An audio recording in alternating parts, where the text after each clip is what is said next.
Di sanalah mereka ternyata rupanya menghafal Al-Quran di dalam kegelapan, tidak ada cahaya sama sekali.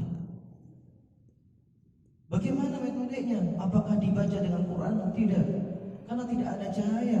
Metode apa yang mereka lakukan?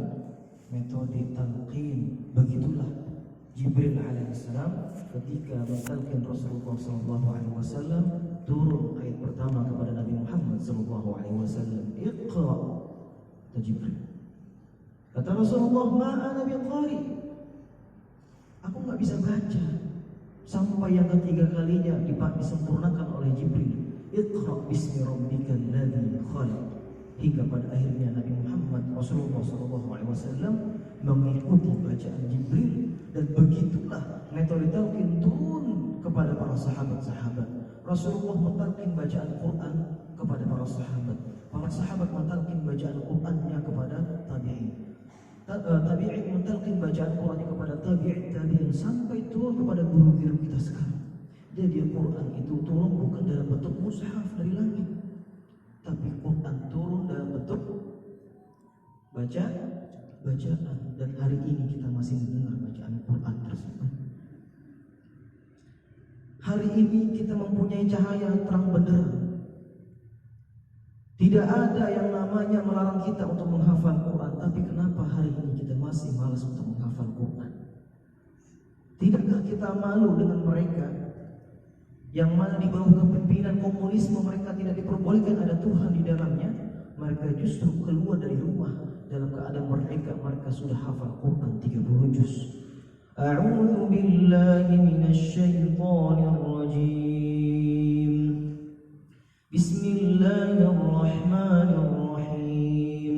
Amma yatasaalun. Amma yatasaalun. 'anil naba'il 'azim.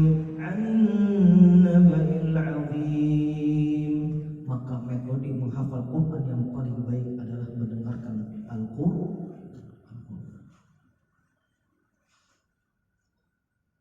Dahulu saya di masa kecil selalu dibiasakan sama orang tua saya untuk mendengarkan Al-Quran.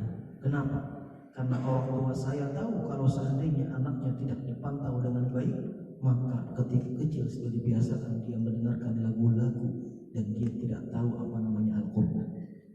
Ketika itu orang tua saya setiap hari membelikan kaset imam-imam Masjidil Haram satu persatu dibelikan. Dan ternyata saya memanen hasilnya tersebut. Ketika kita di masa kecil dibiasakan diperdengarkan murotal Al-Quran, maka hari ini kita memanen apa yang saya panen. Karena orang tua saya membiasakan diperdengarkan murotal Al-Quran, atas izin Allah Subhanahu wa Ta'ala, hari ini saya mampu mengikuti irama bacaan Imam Timur Tengah berjumlah 40 suara. Pengen seperti itu? Kuncinya cuma satu: dengerin Quran dimanapun dan kapanpun. Ketika antum sedang perjalanan naik motor, teman-teman biker Sebuhan, tadi alhamdulillah ternyata mereka tunggu saya dari jam 2. Ketika saya sedang mengigil di dalam selimut kepanasan, rupanya saya dengar suara motor ramai betul. Tapi apalah daya, rupanya saya tidak kuat untuk bangkit dari kasur saya. Rupanya mereka tunggu sampai subuh tadi rupanya. Sebagian, Masya Allah, kita doakan mudah-mudahan mereka semua Allah beri kesehatan. Kalau saya melihat teman-teman anak motor biker Sebuhan ini, saya teringat dulu di 6 tahun 7 tahun yang lalu, saya juga suka dengan motor. Ketika saya lulus SMA, saya ngabdi di Indramayu. Dikirimin saya motor oleh orang tua saya dari Banjarmasin, motor Vario 125 cc. Motor itu karena pengen saya lipat, karena pengen terlihat besar, apa yang saya lakukan? Saya pasang magicom di belakangnya. Saya tambahin strobo di kanan kirinya. Klakson saya ganti klakson mobil, bahkan saya pernah kepikir untuk mengganti klakson truk. Telolet. Ketika itu saya senang touring sendirian, berangkat dari Indramayu bolak-balik ke Jakarta menjenguk orang tua saya yang tinggal di Jakarta Timur Pisangan Lama. Tapi bedanya ketika saya melakukan perjalanan, saya teringat pesan guru saya. Tapi ketika antum berada di mana ini banyak orang yang hafal Quran tapi hafalannya hilang begitu saja karena mereka melalaikan dan melupakannya.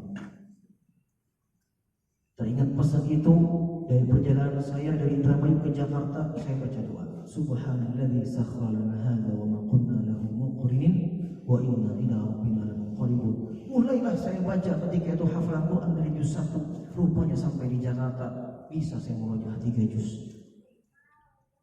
Bayangkan. A'udzu billahi minasyaitonir rajim. Kadang-kadang saya baca kencang, kenapa? Karena angin. Enggak kedengaran orang di samping kanan kiri, di lampu merah pun saya baca. Kadang-kadang orang lihat, kok belum dibaca sama orang ini? Tapi Al-Quran membawa keberkahan yang luar biasa selama perjalanan saya. Seakan-akan perjalanan yang tadinya 4 jam, begitu saya sampai di Jakarta, loh, kok cepet banget sampainya? Seakan-akan cuma 1 jam. Kenapa? Karena Quran menemani perjalanan saya. Alif Lam Mim. Dzalikal kitabu la raiba fihi hudan lil muttaqin alladzina yu'minuna bil ghaibi wa yuqimuna as-salata wa mimma razaqnahum yunfiqun walladzina yu'minuna bima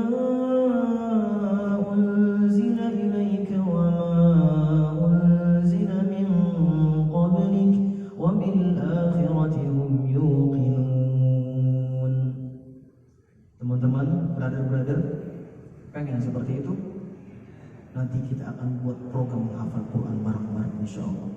Saat ini atas izin Allah Subhanahu wa taala, 3-4 hari yang lalu saya mau buat program sama guru saya namanya Halo Taki, hafal Al-Quran online bareng Taki. Maka kalau hari ini antum bilang tak ada waktu untuk menghafal Quran, bohong betul. Karena berapa banyak hari ini orang-orang yang sibuk dengan kerjaan masih sempat untuk membaca dan menghafal Quran. Apakah antum tidak malu kalau nanti di padang mahsyar kalau ternyata ada orang yang hilang penglihatannya tapi dia hafal Quran 30 juz? Ketika Allah panggil antum, kenapa engkau tidak baca Al-Quran? Apa kata kita misalnya di padang mahsyar? Ya Allah, saya tidak ada waktu. Kadzabta. Allah, bohong kamu. Akhirnya Allah ambillah suatu contoh seorang anak tunanetra yang hafal Quran 30 juz. Lihat dia tidak bisa melihat, tapi dia bisa hafal Quran 30 juz. Apakah kau masih punya alasan? Bayangkan, gak malu kita seperti itu. Jadi buat antum-antum, selagi Allah berikan umur panjang, waktu yang luas, jangan kita yang meluangkan waktu, jangan Quran yang meluangkan waktu untuk kita, tapi kita yang meluangkan waktu untuk Al-Quran.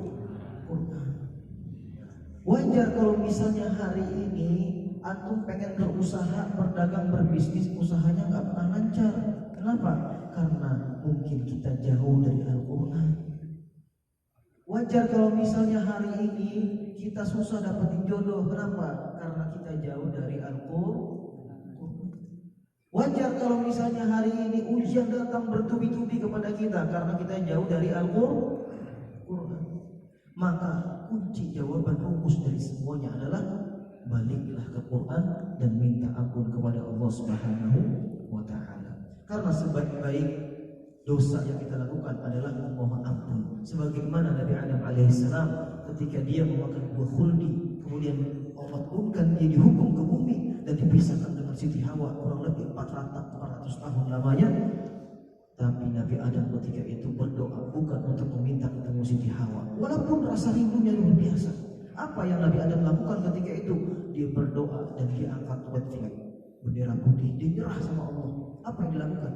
Qala rabbana zalamna anfusana wa illam taghfir lana wa tarhamna lanakunanna minal khasirin.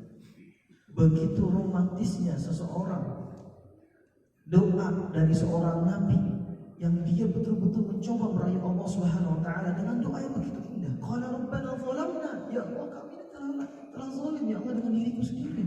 Wa illam taghfir lana, kalau engkau mengampuni aku ya Allah, maka aku termasuk jadi orang-orang yang rugi. Tidak lama setelah itu rupanya Allah pertemukan Nabi Adam dengan Siti Hawa. Maka permasalahan selesai. Kuncinya apa? Minta ampun. Hadirin yang dirahmati Allah